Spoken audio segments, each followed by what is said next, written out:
Então, irmãos, dito isso, nós vamos convidar a Débora. Débora é minha nora, irmãos, uma menina muito especial. Filhinha, pode escolher a cadeira que você quiser aí, eles depois ficam com as outras. Vou convidar o pastor José Soares como examinador. Pastor Miguel. Pastor Miguel, irmãos, converteu-se aqui, cresceu e é um dos pastores amados da igreja, não é? Muito bem.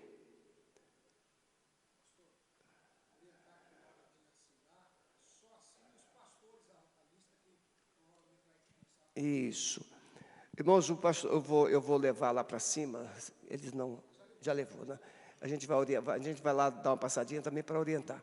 Os irmãos vão receber a ficha, a folha que vão assinar, e depois vão assinar na Bíblia. Não vão embora, irmãos. Essa Bíblia também vai passar lá no outro concílio, porque é importante, quanto mais assinaturas de pastores, mais validade tem, não é, esse documento. Veja, quando eu vim para Curitiba, a ata do meu concílio, ela foi extraviada lá.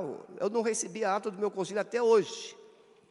Mas a gente tinha na Bíblia, a ata na Bíblia. E foi com essa ata da Bíblia que a gente conseguiu. Eu fui na igreja que nós fomos examinados e nós não conseguimos. Eu fui ordenado por 2 associações. E aí ficou lá uma briga de associação.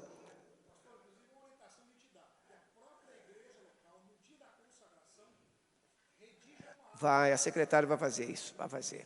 Depois nós transformamos numa ata só, e esse exame, isso aí é pacífico, são 3 vias, uma para a ordem, uma para o candidato e uma fica arquivada na igreja.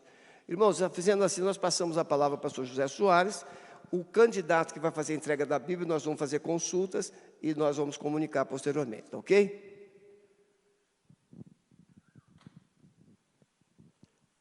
Bom dia, irmãos, graça e paz. Que bom poder estar aqui mais uma vez nesta manhã. Quero dar um bem-vindo, irmã Débora, por esta manhã, com certeza especial na sua vida, na vida desta igreja, na vida da família e também na vida dos pastores batistas do Paraná. Não é sempre que a gente examina e ordena uma mulher pastora, apesar de que aqui nós temos, com uma certa frequência, recebido mulheres. Minha primeira palavra, irmãos, nesse sentido é de que, nesta manhã, é de que quando o candidato chega aqui, ele já passou por uma maratona, já passou por circunstâncias que o prepararam para estar aqui. Ninguém chega aqui por acaso. Primeiro, a vocação e chamada já é uma luta do candidato, do vocacionado com Deus. Definir a vocação e a chamada é questão de coração, de alma, é eminentemente espiritual. Depois vem a academia, a vida acadêmica, que é mais um desafio, um tremendo desafio numa época como esta. Depois, a própria preparação para o hoje, para o dia D. Esse talvez seja um momento também tenso. Então, quando eu percebo que o candidato está aqui, ele já é um campeão, irmã. Com certeza, o candidato, quando chega no concílio, ele já é um vencedor. Por isso, eu quero dizer, irmã, que a irmã está em casa. Eu reconheço e nós reconhecemos que a irmã está preparada para o hoje, para esse momento. Ok? Em todas as áreas, a irmã está preparada e também bem preparada por esta igreja. Esta igreja tem a tradição de preparar bem os seus candidatos. Então, nós vamos, neste momento, irmãos, antes orar. para Deus nos conduzir neste ato. Eu quero convidar, neste momento, o pastor Omar. Por favor, pastor, conduza-nos neste tempo de oração.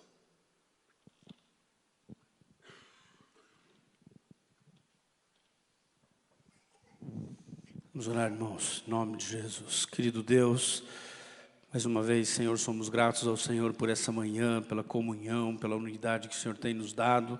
Te louvamos, Senhor, porque o Senhor continua chamando, capacitando, vocacionando, Senhor, para esse tempo. Nós te louvamos, Senhor, por cada candidato que o Senhor tem separado nesta manhã. Dá a ele, Senhor, a tranquilidade que vem do céu, que a paz que excede a todo entendimento seja com cada um deles. Pai, nessa manhã, Senhor, que nós possamos ver tudo que for feito aqui, que seja para glorificar e honrar o nome do Senhor.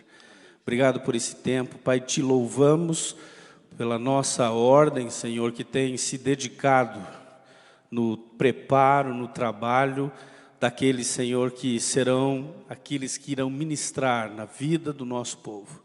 Obrigado por esse tempo, dirige e conduz, Senhor, cada momento aqui. Nós oramos no nome poderoso de Jesus Cristo. Amém. Débora, fale para a gente, compartilhe conosco a sua conversão e, na sequência, como é que a irmã recebeu a sua chamada? Conversão e chamada. Bom dia, então, a todos. Bom, sobre a minha conversão, eu tive a alegria, o privilégio de nascer num lar cristão. Então, desde sempre, ali dentro da minha casa, eu fui ensinada sobre os princípios do Senhor, eu fui ensinada sobre a palavra, sobre o envolvimento com a igreja. Eu sempre vi meus pais muito envolvidos com a obra do Senhor, apesar deles nunca terem sido remunerados, nunca trabalharem na igreja em tempo integral, mas eles viviam na prática o evangelho. Então, aquilo que eu via na igreja, aquilo que eu era ensinada na igreja, eu via também os meus pais vivendo. A minha casa ela sempre era aberta a pastores que iam pregar na nossa igreja de outras cidades, missionários, evangelistas. Eles, tanto meu pai quanto a minha mãe, sempre muito envolvidos na obra, e aquilo me encantava. Eu tinha muito desejo de seguir esses passos deles, eu me inspirava muito, e aquilo me trazia muita alegria. Até eu estava lembrando, e foi até engraçado, porque eu via a zeladora, e naquela época, alguns anos atrás, a zeladora morava no pátio da igreja, e eu via ela sempre chegando muito cedo, indo embora para a casa dela, depois de todo mundo, ela fechava a igreja, e no meu coração eu desejava ser uma zeladora da igreja para eu poder morar no pátio da igreja. Então eu falava, um dia eu vou ser a zeladora, porque eu não queria ir embora da igreja. Então, o contexto igreja, o contexto evangelho, ele sempre foi muito presente na minha vida, e eu digo assim, sem sombra de dúvida, que os meus pais, eles facilitaram muito o caminho para que eu conhecesse Jesus, porque eles foram um exemplo vivo de caráter cristão, de princípios, são até hoje um exemplo para mim disso, de viver realmente aquilo que a palavra fala, e injetaram muito temor no meu coração. Então, durante toda a minha caminhada, até a minha conversão, antes até de eu me converter, eu já tinha temor. Eu já não queria errar, eu já não queria desagradar o Senhor. E nas EBDs, nas escolas bíblicas de férias, sempre fui muito competitiva. Meus amigos estão aqui, vão concordar com isso. Mas eu queria ganhar as pontuações, então ali eu já fui me interessando pela Bíblia, eu já fui me interessando por essa dinâmica de igreja. E eu lembro dos apelos que as tias ali do Kids faziam. Quem quer entregar o coraçãozinho a Jesus? Eu ia em todos eles, porque para mim era algo muito bom. Mas eu digo assim que o dia da minha conversão genuína, racional, onde eu entendi que eu não precisaria mais ir em apelo nenhum, que era definitivo, que era um ato definitivo, foi aos meus 16 anos, quando eu tive uma experiência única assim, e transformadora, de praticamente eu ver o pastor naquele dia falando como se fosse só para mim, como se só tivesse eu ali. E então eu entendi tanto a minha conversão, tanto que eu queria só viver para Jesus e que Ele seria o meu Senhor, o meu Salvador. Também naquele dia eu entendi que eu tinha um chamado, que eu tinha algo específico para fazer, eu só não sabia ainda o que era. Aí, aos meus 17 anos, eu me mudei para Curitiba, porque eu morava no interior do Paraná, vim para cá estudar. Também tive um outro grande privilégio, que foi de ter conhecido a Alameda. Então, aos 17 anos, em 2001, eu cheguei aqui na igreja, ainda não era o pastor Sebastião. Logo depois, o pastor chegou com a sua família, e eu fui muito amada aqui, muito pastoreada, muito cuidada. Aqui eu servi em vários ministérios, louvor, ministério infantil, até da terceira idade eu já trabalhei. E aí, já casada, em 2011, o Senhor foi chamando meu esposo, o pastor João Brito, para o ministério pastoral. E então, ele começou a liderar os adolescentes, eu comecei a ajudá-lo nisso, auxiliando ele nisso, e algo foi despertando dentro de mim. Em 2015, nós assumimos toda a juventude, os adolescentes e os jovens, eu auxiliando ele nessa função de cuidado mesmo pastoral. Em 2018, ele foi ordenado pastor, e nós fomos enviados para Santa Felicidade, ali na Igreja Filha. Continuamos aqui ainda com a juventude, até 2020, com essas duas frentes, e de 2020 para cá, nós só estamos ali em Santa Felicidade, e eu creio assim que tanto a minha infância e adolescência, eu tive esse privilégio dos meus pais, quanto com o meu chamado, eu fui despertada pelo privilégio de ter um marido que é um homem de Deus, que é um grande pastor e que me inspirou. E eu entendi de Deus quando eu vi todas as portas sendo abertas para mim, de N oportunidades, mas só uma fazia sentido, que era a porta do chamado pastoral. Então, eu fui estudar e estou aqui. Muito bem, irmã. Foi-nos dito que a irmã vai receber uma Bíblia. Bonita, por sinal, né? E o que é a Bíblia para a irmã? Como é que é a Bíblia para a irmã? A Bíblia, ela é a palavra de Deus. A Bíblia, ela é o meu manual de fé e prática. A Bíblia, ela é útil para o ensino, para a correção, para a instrução na justiça, conforme nós lemos lá em 2 Timóteo 3,16.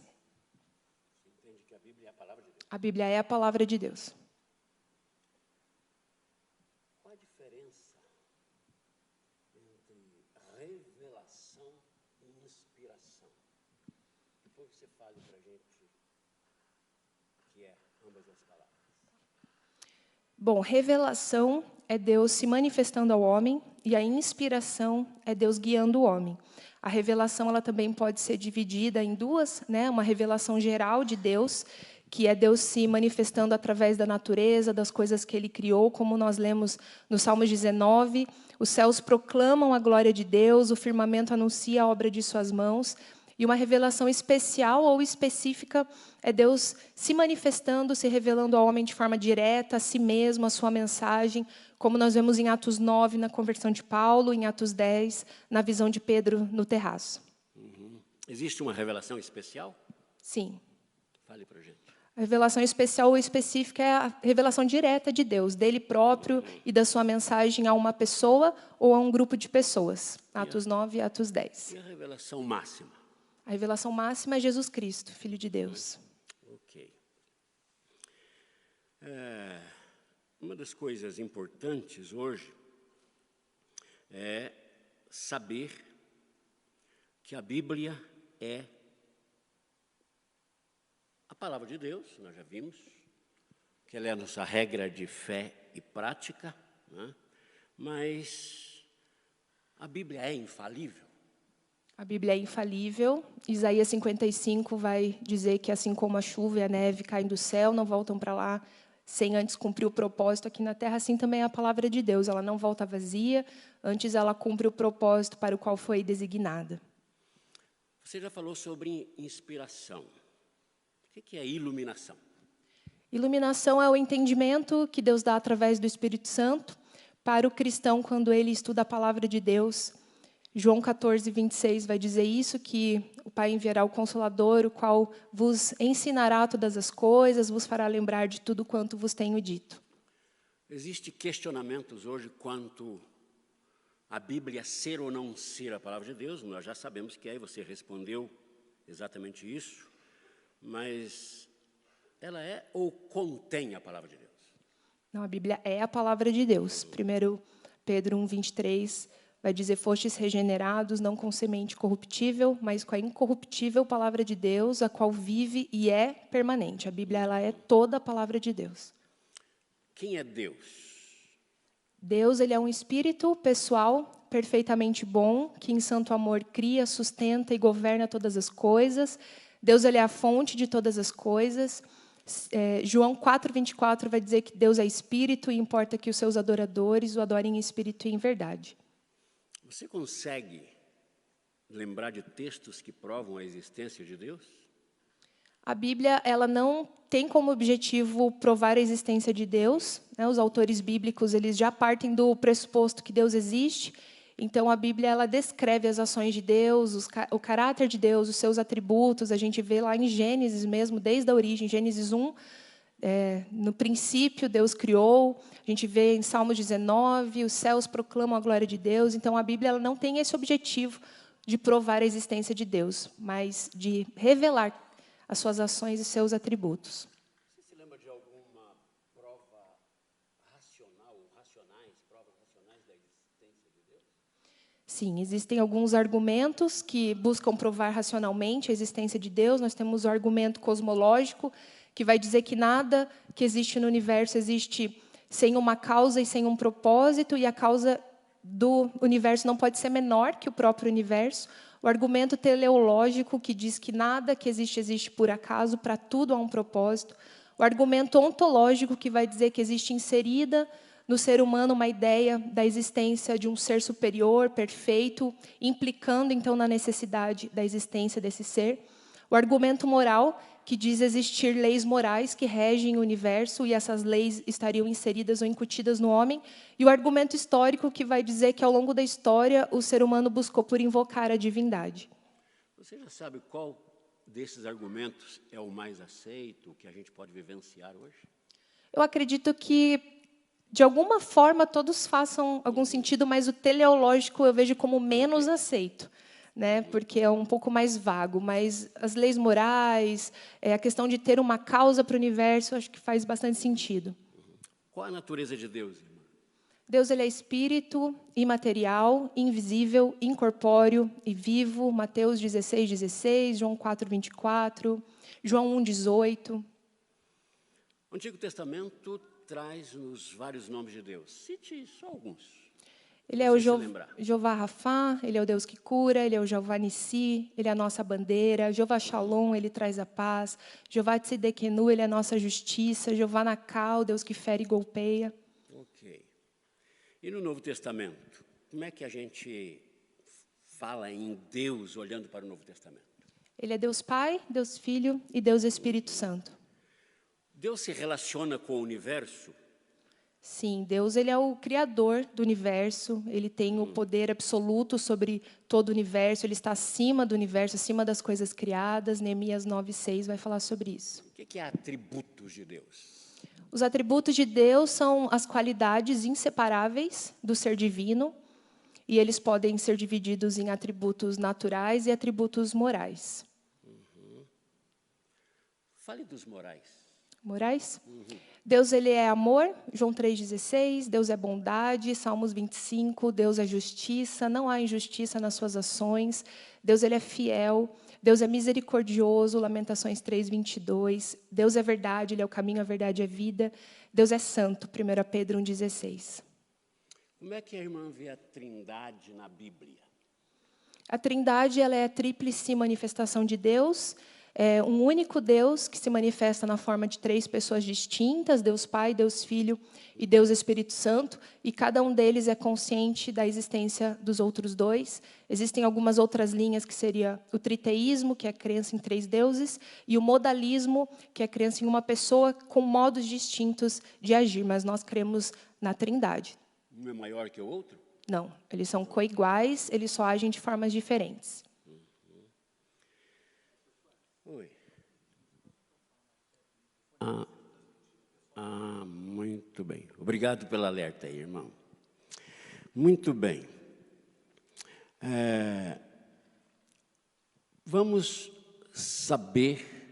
conhecer Jesus, né? Como é que a irmã vê Jesus na Bíblia? Em outras palavras, simplificando, quem é Jesus? Jesus, ele é o Filho de Deus, segunda pessoa da Trindade. Jesus, ele é o Salvador da humanidade. Como é que ele veio? Como é que ele chegou aqui?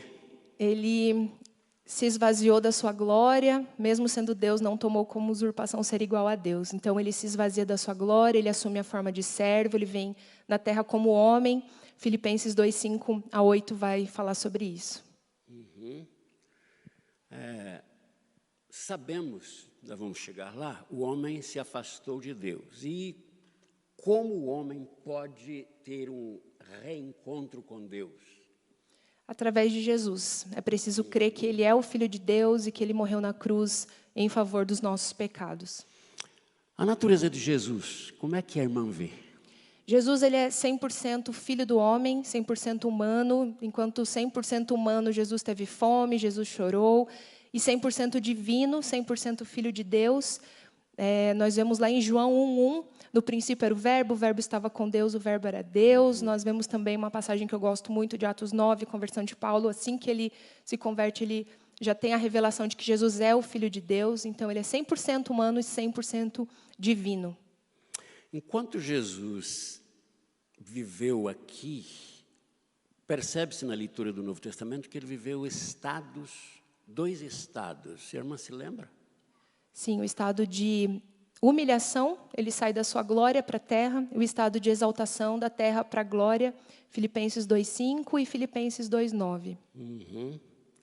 E esse estado de exaltação, quando é que a Bíblia nos mostra que vai acontecer de fato? Na segunda vinda de Jesus, creio que nesse momento onde todos nós iremos estar com ele, de fato ele estará lá sendo exaltado, mas Jesus já reina com Deus Pai, ele já está no alto e sublime trono junto com Deus. A morte de Jesus, o que ela significa hoje? A morte de Jesus, ela significa a reconciliação do homem com Deus. Fale sobre a importância da ressurreição de Jesus. Fala-se muito hoje da morte, de fato é importante, mas e a ressurreição? Qual é o lugar da ressurreição hoje? Bom, a ressurreição de Jesus, ela testifica a divindade dele, proclama a vitória de Jesus sobre a morte, sobre o pecado e assegura para nós a nossa justificação, Romanos 4, 25. E Jesus veio, realizou aqui tudo aquilo que Deus o enviou para realizar, mas ele não ficou aqui. O que aconteceu com Jesus pós a sua ressurreição? Ele foi assunto aos céus, né? Jesus, ele não só mudou de lugar físico, como também houve uma mudança de estado do seu corpo. Atos 1, 10 e 11 vai falar disso. Ok.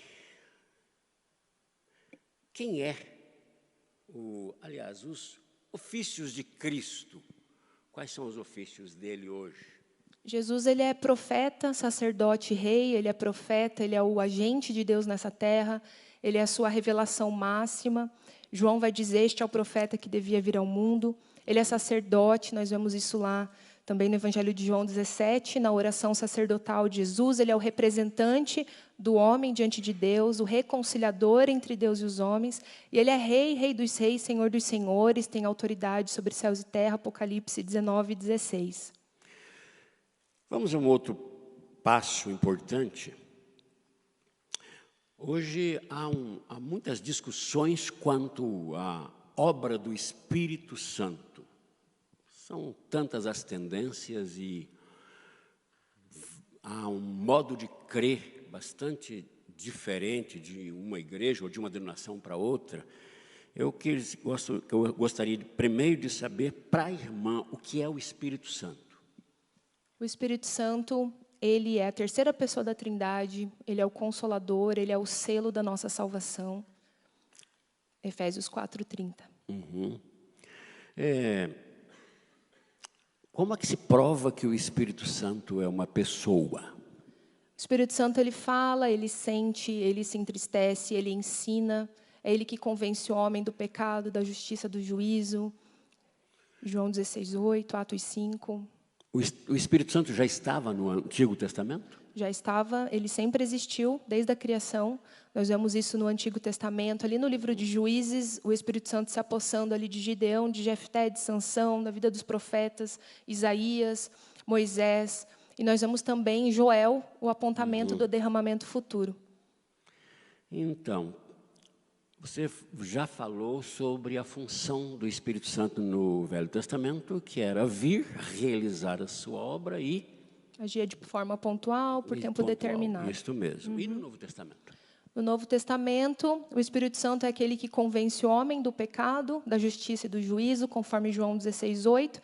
E também o Espírito Santo ele concede dons para a edificação da igreja. Existe dons, dom e dons. Fale sobre dom e dons. O dom é o próprio Espírito Santo. Nós entendemos a salvação também como um dom. E dons são capacitações dadas pelo Espírito Santo para a edificação da igreja, conforme 1 Coríntios 12:7. Como é que a irmã vê e crê sobre o batismo no Espírito Santo? O batismo no Espírito Santo é o ato do Espírito Santo fazer morada na vida do crente, do cristão, no momento da sua conversão, conforme a gente vê lá em Atos 2 acontecendo. Muito bem. E o crente, uma vez sendo batizado com o Espírito Santo, no ato da sua conversão, é o suficiente? Não, ele pode buscar mais. Esse renovo, esse preenchimento, essa plenitude é uma busca diária. A gente precisa pôr lenha para manter a chama do Espírito Santo acesa, porque a Bíblia também diz, não apagueis a chama. Então, a gente tem a capacidade de silenciar ele. Então, apesar de ele estar em nós, ser o selo da nossa salvação, nós sermos batizados no momento da nossa conversão, a gente precisa continuar buscando por esse revestimento. A irmã falou sobre plenitude. Podia, assim, deixar um pouquinho mais claro. O que é a plenitude do Espírito Santo? A plenitude é a ação plena do Espírito Santo na vida do cristão, é o ser totalmente preenchido pelo Espírito Santo, ser totalmente governado por ele. Em Atos 6, vai falar sobre a plenitude. Essa plenitude deixa alguma evidência? Deixa evidências. As evidências dessa plenitude é o fruto do Espírito que a pessoa apresenta, fruto descrito lá em Gálatas 5, 22, 23, amor, alegria, longanimidade, mansidão, domínio próprio. Então, são evidências. A Bíblia deixa alguns símbolos sobre o Espírito Santo. A irmã poderia... Se lembra de alguns? O vento, fogo, óleo e pomba. Esses são os símbolos. Símbolos. E quanto a você, muito pessoalmente, qual é a sua posição sobre os dons espirituais hoje? Creio que continuam existindo, continuam operando e capacitando, sendo derramados pelo Espírito Santo para a edificação da igreja. A irmã crê em todos os dons? Creio. Sim. E fale sobre o dom de língua, por exemplo, que tem sido muito perguntado. Como acontece? Nós cremos que os dons é para a igreja, mas como é que funciona isso? O dom de línguas é um dom bíblico, ele existe, no sentido de línguas estranhas, ele precisa ser usado com cautela, dentro do ensinamento do apóstolo Paulo, lá em 1 Coríntios 14, mas é bíblico. Ok. Como é que Deus criou as coisas, irmã? Deus criou todas as coisas pela sua palavra. Gênesis 1:3 vai dizer, Deus disse, haja luz e houve luz. Como é que foi o ápice, o que foi o ápice da criação de Deus? O ser humano, a criação do homem. Então, e como é que Deus criou o homem? Lá em Gênesis 1:26 vai dizer, façamos o homem conforme a nossa imagem, segundo a nossa semelhança, pela sua palavra. É muito comum, por aí, perguntarem às pessoas, como é que é constituído o homem? Qual é a constituição do homem na Bíblia? Mas já viu isso lá? Basicamente duas formas de constituição do homem: a dicotomista, que é a divisão entre corpo e alma, e a tricotomista, corpo, alma e espírito. Hebreus 4:12 fala da tricotomista, que a palavra de Deus é mais afiada que uma espada de 2 gumes, faz divisão entre juntas e medulas, alma e espírito. A irmã já decidiu qual? Eu sou tricotomista. Ok. E o que é alma? A alma é onde estão as emoções, né, os pensamentos do ser humano. E a graça? Fale sobre a graça. O que é graça? Graça é um favor de Deus sobre nós, um favor que nós não merecíamos receber, não merecemos. E Deus, Ele derrama a sua graça. Nesta mesma sequência, o que é misericórdia? O que é pecado? Misericórdia é um favor que Deus nos dá, né, sem nós também merecermos. Por causa dos nossos pecados, nós não mereceríamos. Então, é o fato de Deus não nos dar aquilo que nós merecemos receber. Essa é a misericórdia. Lamentações 3:22 fala sobre isso. E pecado é errar o alvo, é transgredir a vontade de Deus, é estar vivendo fora dos propósitos do Senhor, fora dos propósitos para o qual Ele nos criou. Levítico fala sobre isso. Irmã, se lembra da origem do pecado? Já leu isso na Bíblia? Sim, o pecado ele se originou quando Lúcifer ele quis ser adorado como Deus, então foi expulso do céu junto com seus seguidores, com os demônios. E a entrada do pecado no mundo? Como é que foi? O pecado ele veio para o mundo com a desobediência de Adão, que Adão pecou, trouxe a consequência do pecado então para a humanidade. E as consequências? As consequências do pecado é o afastamento de Deus. O pecado ele causa separação do homem com Deus, dá margem a todos os distúrbios sociais e a morte. Isaías 59:2. A Bíblia fala de pecado, um ato, e fala também, além do ato, o estado. Você podia ajudar a gente a entender isso? O pecado ato é aquele que o homem comete. E o pecado estado é aquele com o qual o ser humano já nasce. Davi vai falar isso em Salmo 51, que em pecado me concebeu minha mãe. Então, é aquele pecado que o ser humano já nasce. Crente peca, irmã? E, infelizmente, peca. E quando peca, o que acontece? Quando o crente peca, ele tem Jesus, então precisa ir até Jesus. A palavra diz lá em 1 João 1:9 que se confessarmos os nossos pecados, Ele é fiel e justo para nos perdoar os pecados e nos purificar de toda injustiça. Então, diante da sua resposta sobre o pecado, a solução para o problema do pecado, o que é salvação? A salvação, ela é um dom de Deus e ela é eterna. A salvação é o ato de Deus livrar o crente da culpa do pecado e renová-lo para uma vida de comunhão com Deus, para o qual o homem estava originalmente destinado. A salvação, ela se dá em 3 estágios. Nós fomos salvos da escravidão do pecado, nós estamos sendo salvos, nós fomos salvos da condenação do pecado, estamos sendo salvos da escravidão do pecado e seremos salvos das consequências do pecado. Efésios 2:8 vai dizer que pela graça sois salvos, mediante a fé. Isso não vem de vós, é um dom de Deus. Crente perde a salvação? Não. Crente não perde a salvação, já não há mais condenação para aqueles que estão em Cristo Jesus. Romanos fala disso. O que é fé?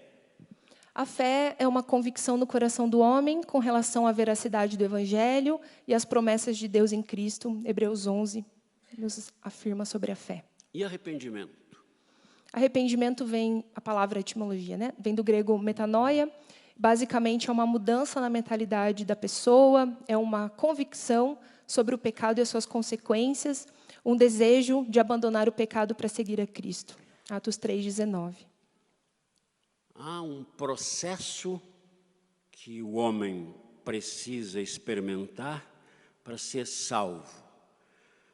Quais são as 3 palavras-chave, irmã? Se lembra que é preciso que o pecador passe por ele para que ele possa ser salvo? Justificação. A irmã sabe o que é a conversão? Conversão, sim. A conversão é um ato único onde o homem, o pecador, ele abandona a prática do pecado para seguir a Deus. Atos 9 nos mostra isso na conversão de Paulo. E regeneração? A regeneração é o ato de Deus mudar a natureza do homem, tornando-o semelhante a Cristo. 2 Coríntios 5,17 vai dizer que quem está em Cristo é nova criatura, as coisas velhas já passaram, eis que tudo se fez novo. João 3 também nos fala a história de Nicodemos. A irmã entende quando a Bíblia fala sobre justificação, o que é justificação do ponto de vista bíblico? A justificação ela é o ato de Deus declarar o pecador perdoado, livre da culpa do pecado, absolvido da condenação eterna e aceito como justo diante de Deus. Romanos 5.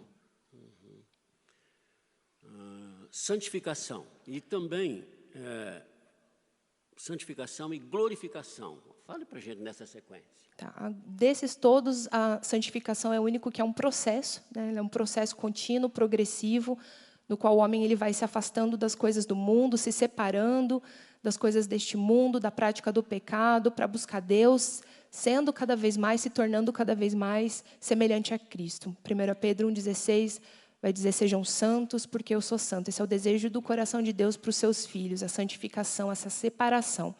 E a glorificação é o ato final desse plano da salvação, do plano da redenção.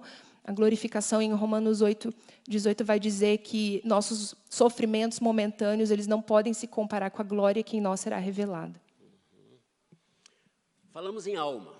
Como é que funciona? Como é que será no julgamento a alma do justo e do ímpio? Como é que vai ser? Bom, ambas continuam existindo, conscientes da sua existência, né? O justo ele vai estar no paraíso aguardando a glorificação, o ímpio no Hades aguardando a condenação. Nós vemos isso lá no Evangelho de Lucas, no ladrão na cruz. Jesus vai dizer, hoje mesmo estará comigo no paraíso, o rico e o Lázaro. Você vê aí, então, a diferença entre a alma do justo e do ímpio. Fale sobre a segunda vinda de Jesus. Você crê que Ele virá? Sim, Jesus virá. E como é que Ele virá? Jesus virá de forma pessoal, visível, gloriosa, virá com grande alarido.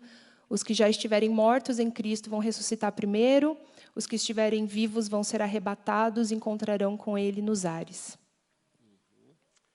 E quando se fala sobre a segunda vinda de Jesus, fala-se logo um fator que alguns creem, outros não. O que é milênio? Milênio é o período de reinado de Jesus na Terra por 1000 anos, conforme a gente vê em Apocalipse 20. Sobre o milênio existe somente o que a gente vê por aí e lê é sobre teorias. Se lembra de que existe pelo menos uma ou duas? Tem a teoria milenista, pré-milenista e pós-milenista. A milenista, né, crê que Jesus virá uma segunda vez, crê que Jesus já está reinando, que esse reinado ele já está acontecendo, e Jesus virá, vai acontecer então o juízo final, destino final, céu e inferno. Os pré-milenistas, diferente dos milenistas, que eles não creem na literalidade do Apocalipse 20, os pré-milenistas creem na literalidade dos 1000 anos, creem também que Jesus virá uma segunda vez, porém em 2 etapas, a primeira invisível aos ímpios, a segunda visível a todos. Vai se instalar, então, o reinado de 1000 anos, Satanás será solto, vai se unir aos ímpios, declarar guerra aos santos, descerá fogo dos céus, aniquilará a todos, vindo depois o juízo final e o destino final, o céu e o inferno. E os pós-milenistas, eles creem na eficiência da pregação, creem num reinado espiritual e não físico, onde praticamente todos se converterão, mas virá também. Jesus virá e vai ocorrer o juízo final, o destino final. Então, são linhas que têm pontos em comum. Jesus virá, esse é um fato, e vai julgar e vai ter o destino final. Você já falou sobre a alma do ímpio e a alma do justo. E o estado final do justo e do ímpio? O justo vai viver em comunhão com Deus, irrestrita, adorando, servindo a Deus, e o ímpio afastado de Deus, lançado no lago de fogo e enxofre, em sofrimento eterno, sem comunhão alguma com Deus. E purgatório? Purgatório não é bíblico, não existe, nós não cremos, é uma doutrina do livro apócrifo de 2 Macabeus. A Bíblia é clara em dizer que ao homem basta morrer uma só vez. Você acha que é importante hoje o culto, celebração? Você acha importante? Fala para a gente. Sim, o culto, ele é extremamente importante, a reunião dos salvos, com a finalidade de adorar a Deus. No culto, nós podemos servir a Deus, nós podemos reconhecer os seus atributos. Quando a gente fala em culto, logo a gente pensa na igreja, né? E para você, o que é a igreja? A igreja, ela vem de eclésia, chamados para fora dos seus lares, para uma reunião pública, para uma assembleia. A igreja é esse lugar onde nós nos reunimos. A igreja tem atributos? Tem. Quais? Unidade, universalidade, fidelidade e santidade. E a missão da igreja? A missão da igreja é glorificar a Deus através da adoração, da comunhão, do auxílio aos necessitados, do evangelismo. Você percebeu que nós estamos, neste momento, falando sobre eclesiologia. Sim, Com certeza você viu isso lá no seminário. sim. Qual é a teoria da origem dos batistas que nós conhecemos hoje? Basicamente, 3 teorias. A JJJ, que é João, Jordão, Jerusalém, que é a ideia de que desde João Batista existe a doutrina batista. Existe a teoria dos anabatistas, que foi um grupo que surgiu no século XVI, que batizava novamente as pessoas por imersão. E os separatistas ingleses, que era um grupo que não concordava nem com a igreja anglicana, nem com a igreja católica, nem com a união Estado-igreja, que surgiu no século XVII. Você já sabe, já descobriu qual é a nossa teoria, a teoria mais vivenciada hoje no meio batista? Eu acredito que essa última. É a última, é dos separatistas. Isso, separatistas. A Igreja Batista também é movida, é dirigida por princípios que nós entendemos caracterizar uma igreja batista. Quais são as características de uma igreja batista? A Bíblia como manual de fé e prática, ceia e batismo como ordenança, livre interpretação bíblica, batismo por imersão aos regenerados, liberdade religiosa, sacerdócio de todos os salvos. Muito bem. As igrejas, como Batista, né, nós sabemos que vivemos momentos e circunstâncias diversas em nossas igrejas. Como é que a gente resolve os assuntos internos de uma igreja batista? Por assembleia, ordinária e extraordinária. E os requisitos para se ser membro de uma igreja batista? É preciso ser batizado por imersão, viver dignamente e crer em Jesus como Senhor e Salvador. E para ser membro? Para ser membro?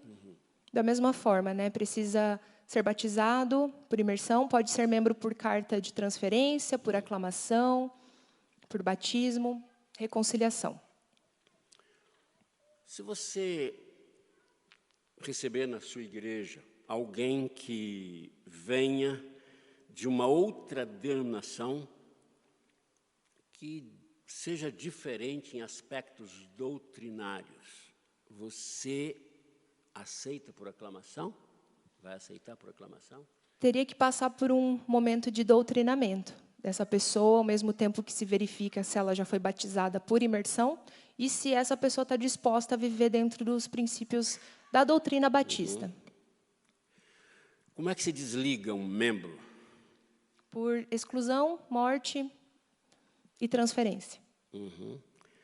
Exclusão, morte, ok. Disciplina. Nós temos alguma disciplina pontual, aliás, maneiras de exercer a disciplina em uma igreja batista. Você pode nos ajudar? Sim. Tem a disciplina preventiva, que ela é dada por meio do ensino da palavra, da pregação da palavra. A disciplina corretiva e a cirúrgica, que são 2 disciplinas aplicadas mediante os ensinamentos de Mateus 18. Qual tipo de governo de uma igreja batista? Congregacional democrático, ela é autônoma. Ok. Os oficiais da igreja? Pastores e diáconos. Você acredita que realmente precisamos de diáconos hoje? Precisamos. A gente vê lá em Atos 6 a escolha dos diáconos para que o pastor possa exercer bem sua função com tranquilidade. Precisa quem sirva as mesas, né? Então, Ok. Como é que a gente relaciona uma igreja batista com outra igreja batista? precisa ter parcialidade, parceria, cordialidade, cooperação, mutualidade, amor, respeito. E com as entidades denominacionais. Você sabe que nós temos algumas entidades ou organizações. Cita algumas aí. Nós temos a Convenção Batista Brasileira, né, na presidência o pastor Ilquias, na vice o pastor Michel Piragini. Nós temos a Convenção Batista Paranaense, com a presidência o Francisco Tomazini. Nós temos a Aliança Mundial, que é o Tomás Mackey. Nós temos também a Ordem das Esposas dos Pastores, né, a Marcele Dias, que lidera. Nós temos a Ordem dos Pastores, a Convenção, a Aliança. Ok. E aqui, como é que funciona aqui na capital? O que nós temos aqui? Aqui, a Convenção Batista Paranaense, a Ordem dos Pastores da Grande Curitiba, Você esqueceu Associação Regional. Isso, Associação das Igrejas Batistas da Grande Curitiba. A IBGC. Muito bem. Você já disse aí até os nomes dos atuais líderes nossos, né? Então, sinal que você se atualizou bem. Como é que a gente coopera? Uma igreja batista coopera com a denominação. Com a denominação? É. Através de cooperação financeira, o senhor pergunta? Pode ser também. Com dízimos e ofertas, coopera orando, coopera sendo presente. Isso. Como é que funciona o plano cooperativo? Como é que é? Plano cooperativo, ele é o envio de 10% do ganho para a cooperação estadual. Convenção estadual. E existe algum outro plano que ajuda no sustento mais local? Tem o plano associativo, que envia 1 a 4% do ganho para a associação regional. E uma igreja batista, qual é a principal fonte de sustento dela? Dízimos e ofertas. Dízimos e ofertas. Você é dizimista, irmão? 100% fiel. Ok. E ofertas, como é que funciona? Oferta são valores destinados a um fim específico que se somam aos dízimos e somente é possível ser ofertante após ter sido dizimista fiel. Uma igreja batista tem ordenanças. Quais são as ordenanças? A ceia e o batismo como ordenanças. Quais os elementos da ceia? Os elementos? O pão e o suco de uva ou vinho. Ok. O que é sacramento? Sacramento é um meio pelo qual a graça de Deus chega até nós, segundo o catolicismo, né, confiado por Jesus, confiado à igreja, são 7, Eucaristia, penitência, batismo, matrimônio. Isso na doutrina católica. Católica. E a gente tem isso? Não. Ok. Ok. Qual a forma bíblica de batismo? A forma bíblica é imersão. Jesus foi batizado dessa forma. Lá em Mateus 3,16 a gente vê isso. Jesus sendo batizado por imersão. A forma bíblica é imersão. A própria palavra, o termo batismo, significa mergulho. Muito bem. Você deve ter também lido ou estudado alguma coisa sobre algumas heresias que existem por aí. A teologia da prosperidade tem algum significado para nós hoje? Não, é totalmente antibíblico. A gente vê muito por aí, mas infelizmente que isso aconteça. A gente vê a palavra do Senhor sendo clara com relação ao estilo de vida de Jesus. Jesus sempre foi humilde, não tinha onde reclinar a cabeça. Nós não vemos na Bíblia nenhum tipo de ensino sobre barganhar com Deus, dar para receber, não existe isso. Nós entendemos que já recebemos tudo, além do que merecíamos, então toda a nossa vida é uma oferta voluntária ao Senhor. Eu vou entrar aqui um pouquinho fora do contexto, mas eu gostaria de saber da irmã alguma coisa sobre um momento que nós vivemos hoje. Eu creio que a igreja passa por um momento um ataque que existe no mundo espiritual. A irmã crê que existe o diabo? Sim, existe. Não creio nele, mas ele existe. Sim, que existe o diabo, né? Então, como é que o diabo trabalha? Manipulando. Ele é um mentiroso, ele é o pai da mentira, então ele anda em derredor buscando a quem ele possa tragar. Então ele tem as suas artimanhas, ele coloca os seus enganos, as suas iscas. Existe possessão demoníaca? Existe possessão demoníaca. Aham. E crente fica possesso? Não, crente é morada do Espírito Santo, luz e trevas não podem estar no mesmo lugar. Se acontecer, quando acontece na igreja, o que a gente deve fazer? A gente ora e expulsa em nome de Jesus, que é o nome sobre todo nome, o nome que tem autoridade. Você acredita que existem anjos de Deus? Sim, anjos são mensageiros de Deus para finalidades, propósitos, obras específicas que Deus envia. Qual é a sua posição sobre homossexualismo? É um erro, é um engano, é pecado, a Bíblia abomina, né? A Bíblia ela nos mostra o que é certo e ela condena o que é errado. Então, quando a gente vai para a palavra, a gente vê que isso é uma abominação. Deus cria homem e mulher. Nós sabemos hoje que a questão da família, a família está muito sendo atacada a cada dia, a cada momento. E agora, mais do que nunca. Como é que a irmã vê o divórcio? Divórcio, ele nunca vai estar nos planos de Deus. O Senhor, ele odeia o divórcio, né? Então, o plano original do Senhor é que o homem se una à sua mulher e que aquilo seja permanente até que a morte os separe. Então, sou contrária ao divórcio. Como é que você vê a vida?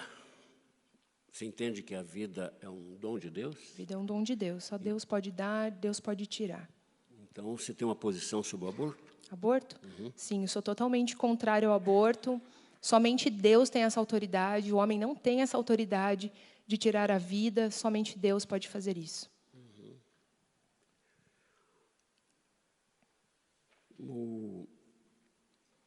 Como é que você vê a igreja e os projetos sociais hoje? A igreja ela precisa se engajar em projetos sociais. Essa é uma vontade de Deus para a igreja, né? Uma ordenança.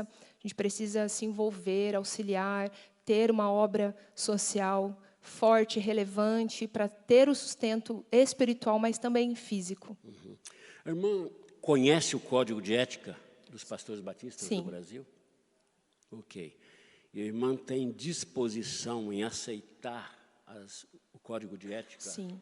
da Ordem dos Pastores Batistas do Brasil? Sim. Sim. E caso esse concílio está aqui, vai definir isso daqui a pouco. Se você se indispuser, tiver qualquer indisposição ou passar a crer diferente do que a igreja crê, a denominação crê, qual será a sua atitude em relação a esta igreja? Eu sei que você está ao lado do seu pastor, mas com certeza terá uma grande influência sobre ele, porque eu sei que esposa tem, porque eu tenho uma, né?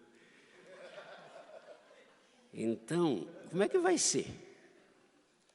Eu acredito que isso seja muito difícil de acontecer, mas por uma questão de princípios e valores, eu, então, abriria a mão, porque eu acho que a pior coisa é a rebeldia, é você um dia crer em algo e depois sair falando mal daquilo, né? Então, como eu, desde pequena, eu sempre estive no meio batista, eu nunca vivi nada além disso, porque eu entendo ser muito coerente com a palavra, eu acho isso assim, muito, muito longe, muito fora de cogitação, mas se isso um dia viesse a acontecer, o mais ético seria, então, entregar, ir até a ordem e renunciar o pastorado.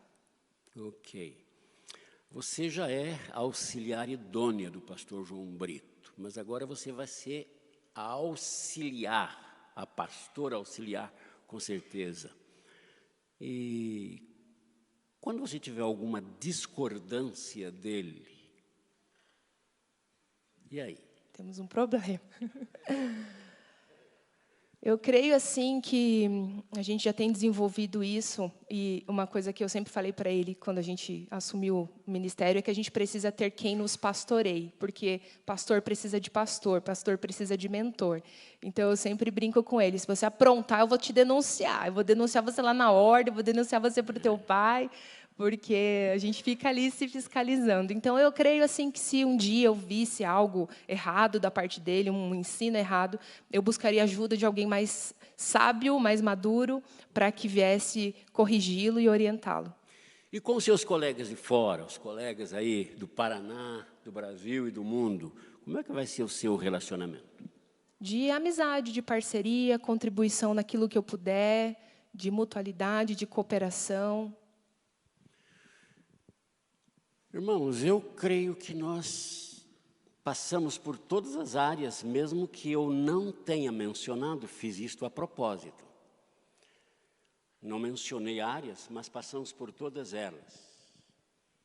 Eu não creio ter deixado nenhuma pergunta, mas o presidente poderá solicitar aí dos colegas se tem alguma pergunta a ser feita.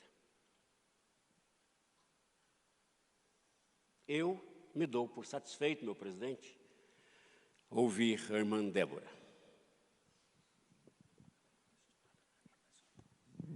Irmãos, antes de abrir, se alguém não assinou a Bíblia, as duas, por favor, não saia sem antes fazê-lo, por favor, tá bom? É importante para o candidato. Bem, vocês viram que eu não parei, que a gente dando apoio aqui, mas dando apoio lá, para ver como é que estavam os dois concílios. Alguém gostaria de evidenciar uma área ou fazer alguma pergunta? Está por ordem. Não havendo, a gente aguarda uma proposta para que a gente delibere sobre o concílio. Proposto, apoio? Muito bem. Eu vou pedir que todos que não são pastores, nos dê um minutinho, por favor. Aguarda ali no hall.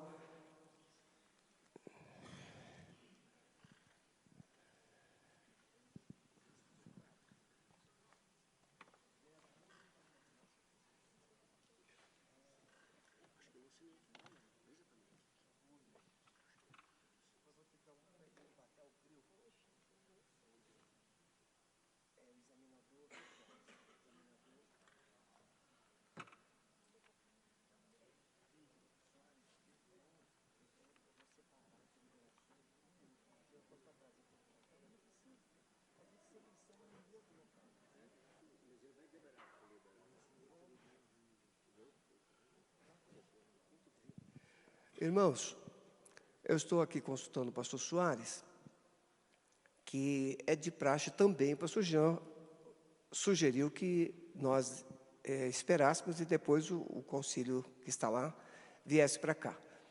Mas nós sabemos que às vezes um concílio ele difere de outro no ritmo das respostas e também na maneira de se conduzir.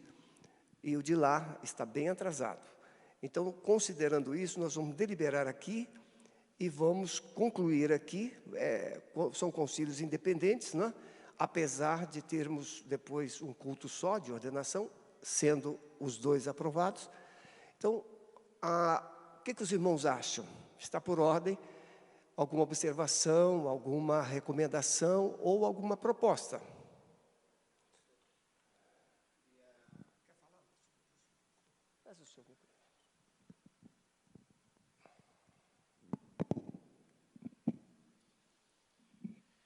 Eu queria parabenizar a Débora pelas respostas, pastor Soares, pela maneira que o pastor conduziu o trabalho. As respostas muito boas. Saí muito satisfeito. Eu quero propor a aprovação da Débora. Muito obrigado. Apoio? Alguém tem alguma outra palavra, irmãos? Está por ordem. Não há, né? Então, os irmãos que concordam que ela seja encaminhada para a ordenação, ergam uma de suas mãos, por favor. Muito obrigado. Contrários? Não temos. Pastor, estou satisfeito, muito obrigado. Podemos chamar, né, a candidata. João, pode chamar. Não, o outro não terminou, não, pastor. Não. Não, é isso que eu estava. A gente vai fazer o encerramento lá em cima do outro. visto que o coro permite isso, né, é legal, é pertinente. Então, quando nós vamos deliberar sobre ela, e depois o grupo aqui pode até subir. Em vez de eles descerem, o grupo aqui sobe, quem puder, né, e dá apoio, tá ok? Irmão, não estou retirando a autoridade do pastor Jean, é uma praxe também. É difícil ter, por exemplo, tem 4 candidatos, é muito difícil que termine tudo no mesmo momento. E os irmãos já foram selecionados para estar aqui. Então, quem puder acompanhar lá em cima, fará, e quem não puder, estará liberado, né, para descer. Não sei se ainda tem algum suco lá embaixo, algum lanche, né, e pode ser honrado com um lanche. A tropa toda pode vir, né, Marcelo? Pode chamar todos.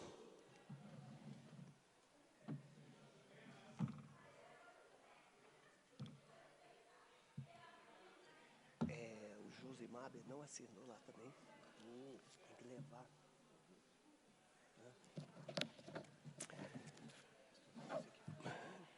Fica com você.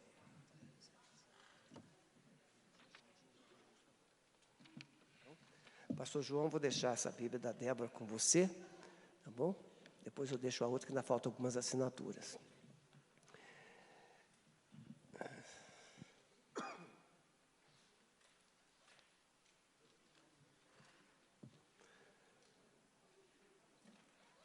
Muito bem, irmãos.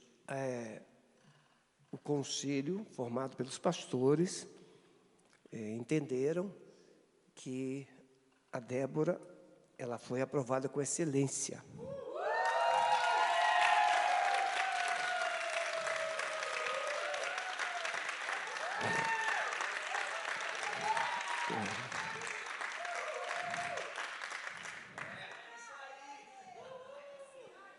Um dos melhores exames que a Alameda já teve.